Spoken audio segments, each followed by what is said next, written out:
ভাই কি সৌদি আরব নাকি? হ্যাঁ সৌদি আরব। আমাদের একটা প্ল্যান দেখান। পিলান্টি আর क्या সমস্যা মানতা।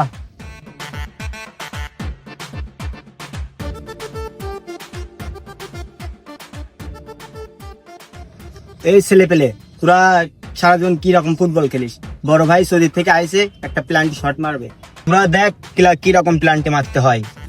সলিখা মানে কিভাবে প্লান্টি মারতে হয় তোমাদের এটাই এখন দেখাবো, সবাই ফলো করো। এটা ফলো করলেই তোমরা খেলতে গেলে প্লান্টি পেলে প্লান্টি দিয়ে গোল দিতে পারবে। হ্যাঁ